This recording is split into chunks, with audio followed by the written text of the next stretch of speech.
All right, let's kick off another deep dive. Today we're going deep into the world of Gérard de Villiers. Oh, interesting. Yeah, this guy was a French author, and his spy novels, let me tell you. Spy novels. Spy novels. Mhm. They've captivated readers, for decades. Wow. You might not have heard of him. I actually haven't. And that's what we're here for, right? To uncover this man behind all these books and what made his work so fascinating. I'm intrigued already. We got a whole stack of stuff. Like what? Articles, biographies. We even found some interviews with people who actually knew him. Wow, that's awesome. So Yeah, let's get into it. let's jump right in. What's so special about this de Villiers guy? What makes him stand out from all the other spy novelists out there? That's a great question. And I think one of the things that's really interesting is that he wasn't just writing from his imagination. Oh, He was seriously embedded in the world of intelligence. like he was a spy himself. Well, not exactly a spy, but think about it. His father was a really successful playwright. Hmm? And he was rubbing elbows with, like, the elite, So Gerard, from a young age, was exposed to this world of power, intrigue. Ah, so it's like he was practically raised on espionage. Yeah. It's almost like he was destined to write these spy novels. Right. But hold on, before he even jumped into all that, he had a pretty solid education. Oh, really? Like what? Yeah, so he went to this place called Sciences Po.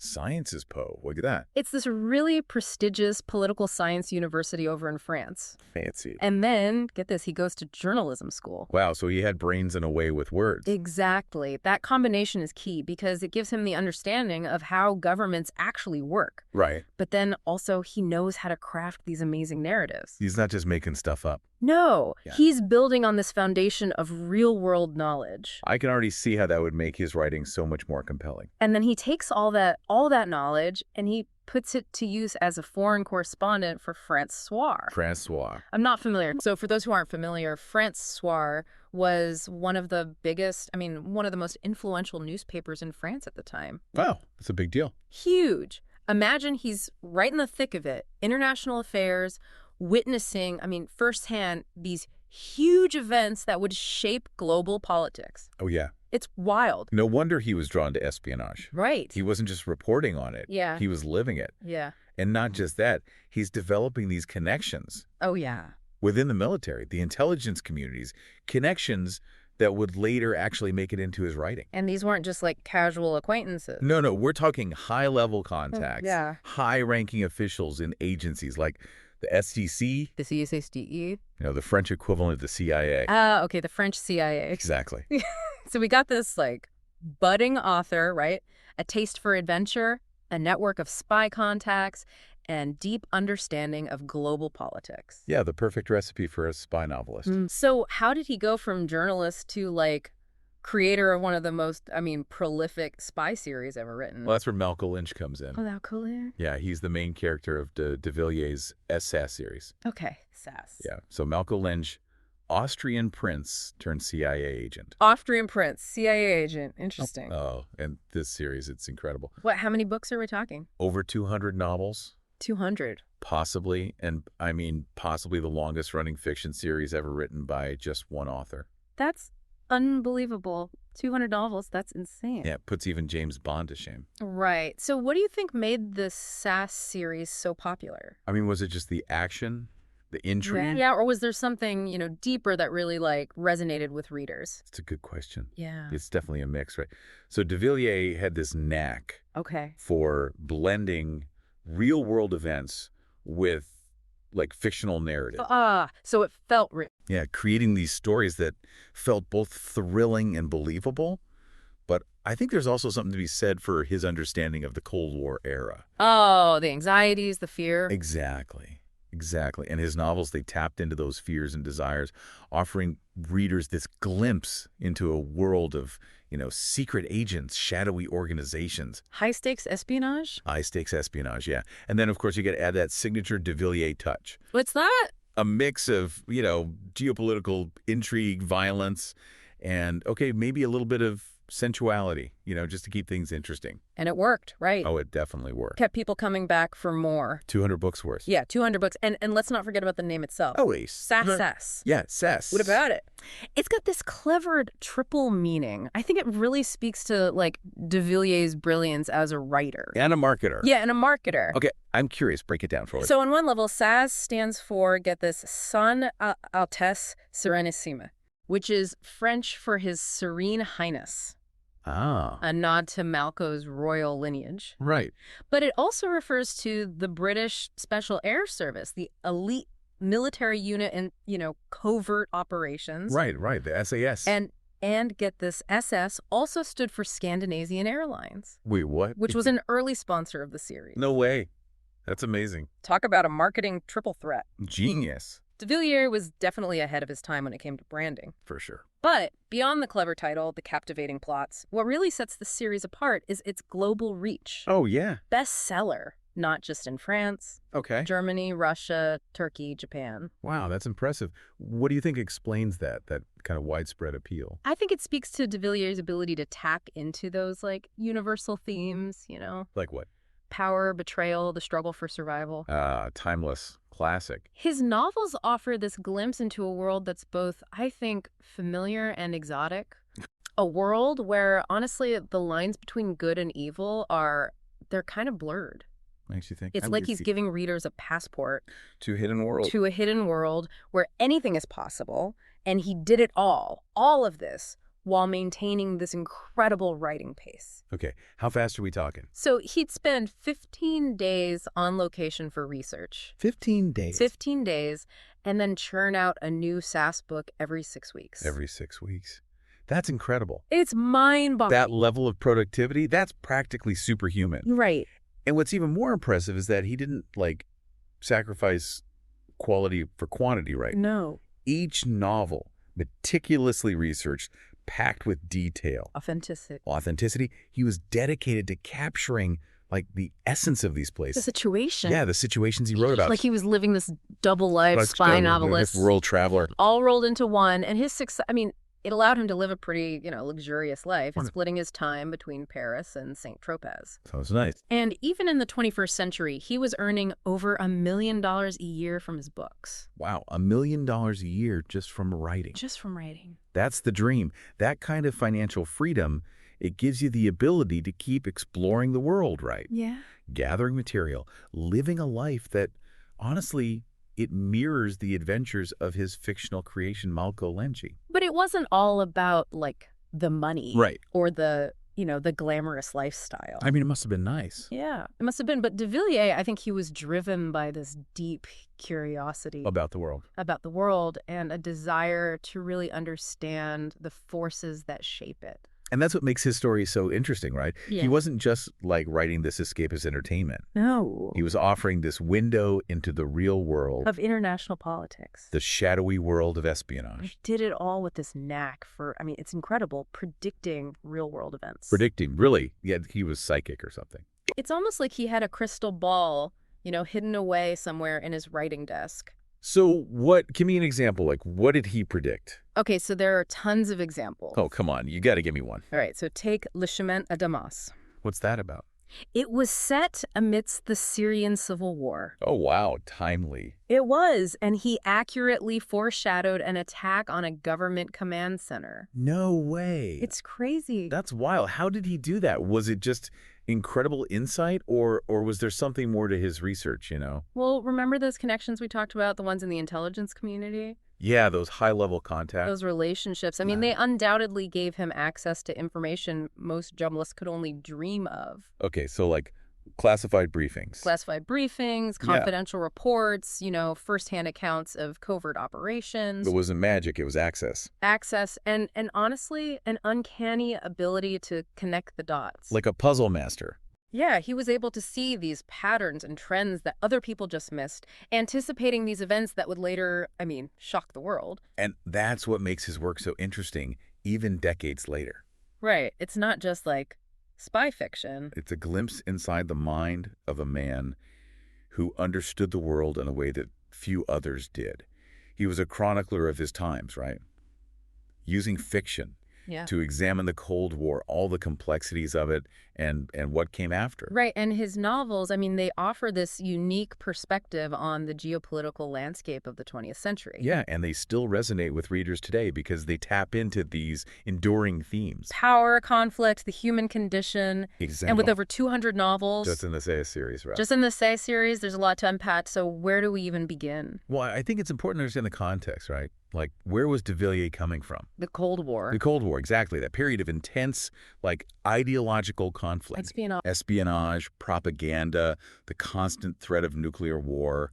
I mean, it was a scary time. Yeah, the world felt like it was on the brink of disaster. And de Villiers captured that feeling, that unease, perfectly in his novels. Right, they were thrilling, entertaining. Oh, yeah. But they also reflected those very real anxieties of the era. He wasn't afraid to delve into, like, the darker aspects of human nature. Yeah, explore the motivations of spies and terrorists and the human cost of political conflict. And he did it all with incredible attention to detail. He was a master of world building. Yeah, he created these vivid and believable settings for his stories. Whether it was like the bustling streets of Paris, The war-torn landscapes of the Middle East. or those opulent mansions of the global elite, he transported you there. It's like you could practically smell the cigarette smoke in a Parisian cafe, or feel the sand beneath your feet in the desert. It's true, he really painted a picture with his words. And he didn't just create these amazing settings, he populated them with characters that felt real, complex. His protagonists, they weren't always squeaky clean heroes, Yeah, they were often morally ambiguous, operating in the shadows, making those tough choices. facing the consequences. It's like he was showing us that the world of espionage wasn't black and white. Yeah, that messy, morally gray area. And that's what makes his work so enduring. It's true, he wasn't just writing about good guys and bad guys. He was exploring the complexities of human nature and the challenges of navigating a world where the rules are constantly changing. And he did it with this style, this panache that was all his own. He was a true original. A master storyteller who left a mark on, the world of spy fiction. He pushed the boundaries of the genre, blended fact and fiction in a way that had never been done before. So if you're, intrigued by the world of espionage, fascinated by the Cold War and its legacy, Or just looking for a great read. check out the works of Gérard de Villiers. You won't be disappointed. And as you dive into his novels, Keep an open mind question everything. and embrace the thrill of the unknown. Because with de Villiers, you never know what secrets you might uncover.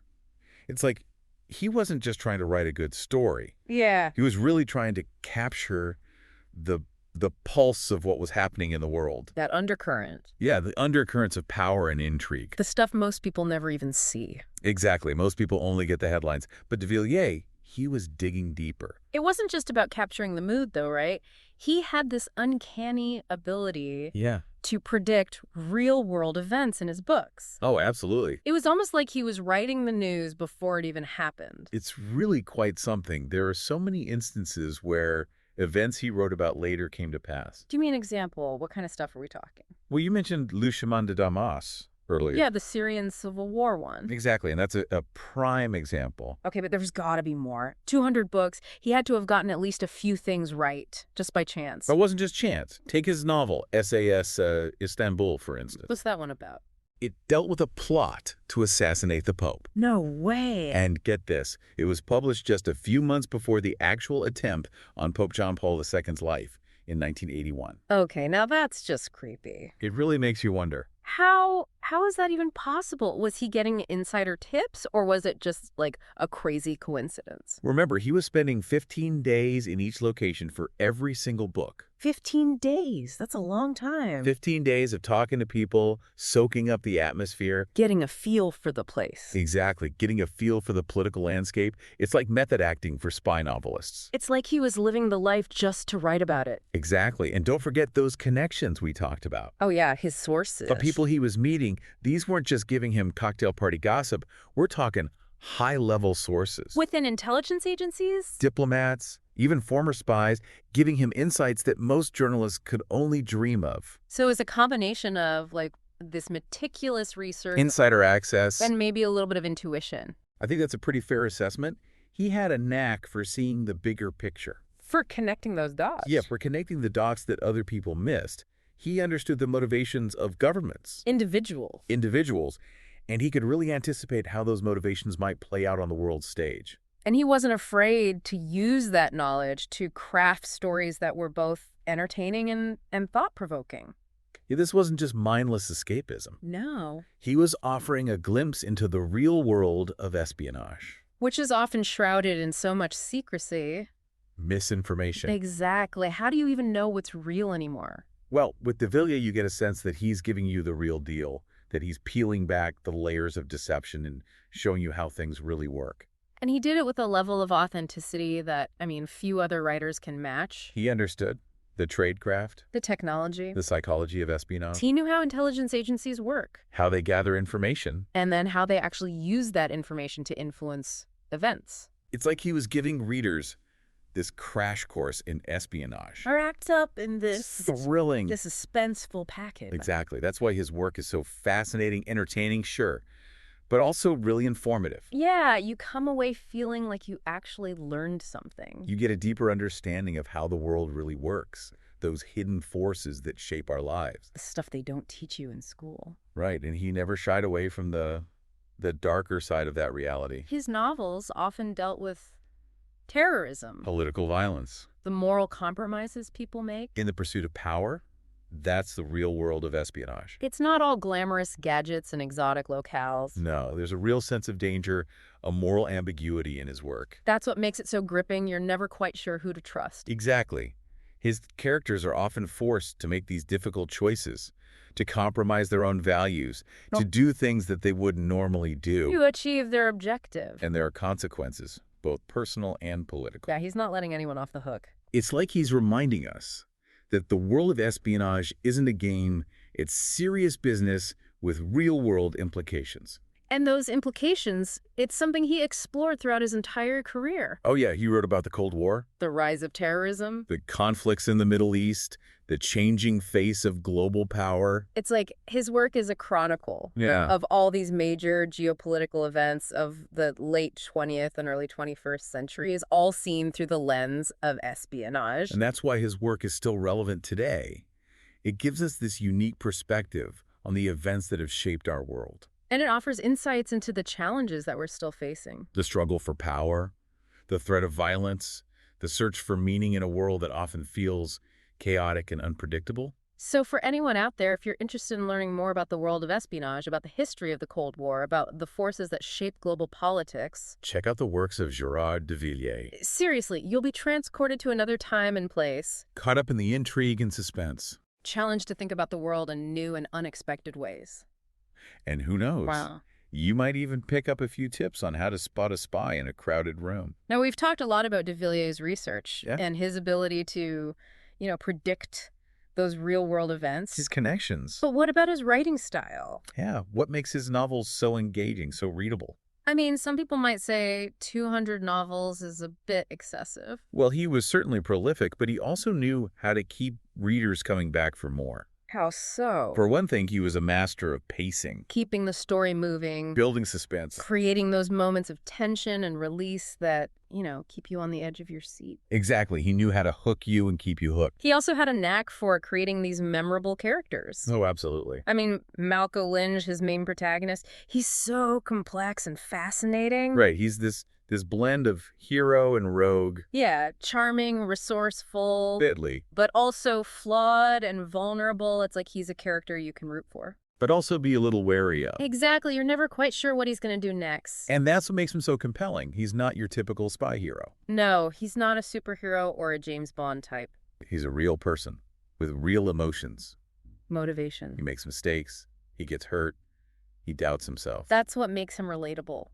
Human. And he's surrounded by this colorful cast of supporting characters. Spies, diplomats, terrorists, femme fatales. Ordinary people caught up in extraordinary circumstances. De Villiers was a master at creating these little vignettes of human drama. That brought his stories to life. And he didn't shy away from the details. The clothes. The food, the music, the smells. The feel of a place. He wanted his readers to experience the world through his characters' eyes. To feel like they were right there in the middle of the action. It's like he was painting a picture with words. Creating this tapestry of sights and sounds. Sensations that transported his readers to another world. And that's what makes his work so immersive and so addictive. You're not just reading a story. You're experiencing it. You're traveling the world. Meeting fascinating people. Living on the edge of danger. It's like the ultimate escape. A chance to step outside of your everyday life. Into this world of intrigue and adventure. Precisely. And that's the power of a good story. It can transport you. Challenge you. And leave you wanting more.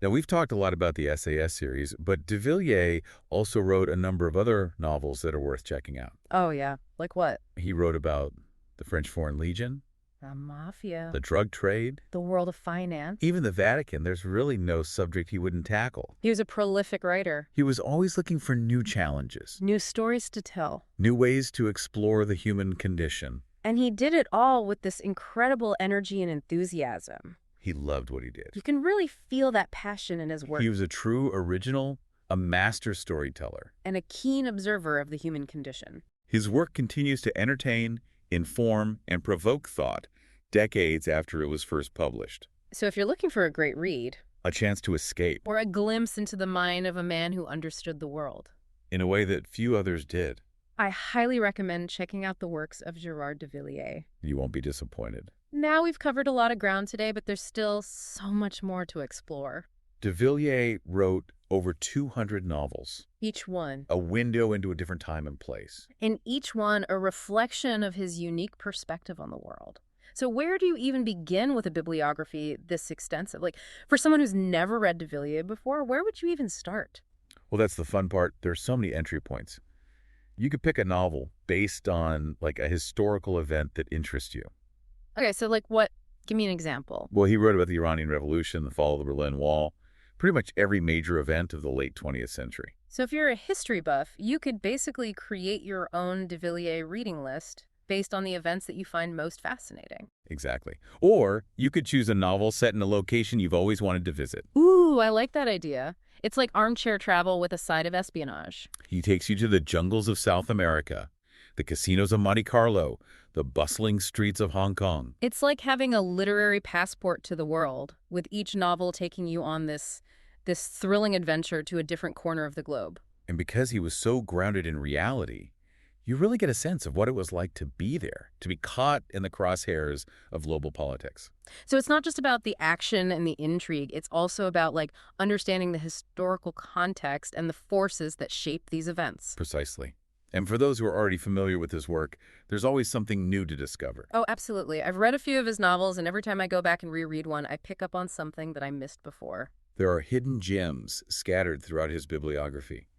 Even if you think you know de Villiers, there's always another layer to uncover, another connection to make, another aha moment waiting to be discovered. It's like he's constantly challenging us to think critically, to question what we think we know, to look for those hidden patterns that connect seemingly disparate events. And that's one of the things that makes his work so rewarding. It's not just passive entertainment, it's an active engagement with history, politics, and the human condition. It's like he's making us work for it, but in a good way. You know, it's not just spoon-feeding us the information. He's making us think for ourselves. Exactly. He's inviting us to participate in the conversation, to draw our own conclusions. Now, before we wrap up, I have to ask, considering de Villiers' knack for weaving real-world events into his fiction and his deep understanding of geopolitics, do you think any of his later SAS novels might, hold clues about future events? That's a question that has intrigued readers and even intelligence analysts for years. Really? Oh, yeah. Some believe that his novels, particularly those written in the later stages of his career, might offer, glimpses into the future. Like predictions? Well, maybe not predictions in the traditional sense, but more like reflections of his understanding of emerging trends, potential flashpoints. It's a tantalizing thought, isn't it? To think that somewhere within those pages there might be hidden insights into the challenges and opportunities that lie ahead. Of course, it's impossible to say for sure, But that's part of the allure of de Villiers' work. It sparks our imagination. Challenges our assumptions. And it leaves us with, honestly, more questions than answers. It's like he's inviting us to join him on this journey of discovery. This quest to understand the world and our place within it. And that's ultimately what makes him such a compelling writer. He's not just telling stories. He's engaging in a dialogue with his readers. Inviting us to think critically and grapple with the complex realities of our time. And he does it with such style, with such wit, with such a deep understanding of human nature. Well, that about wraps up our deep dive into the extraordinary life and work of Gérard de Villiers, the man who, I think it's safe to say, turned spy fiction into a window to the world. We've only scratched the surface today, but hopefully we've sparked your curiosity. Inspired you to explore his work for yourselves. Definitely. So remember, folks, knowledge is power. And with de Villiers as your guide, you're sure to uncover some fascinating insights into the world of espionage, global politics, and the human condition. Happy reading. And until next time, keep exploring.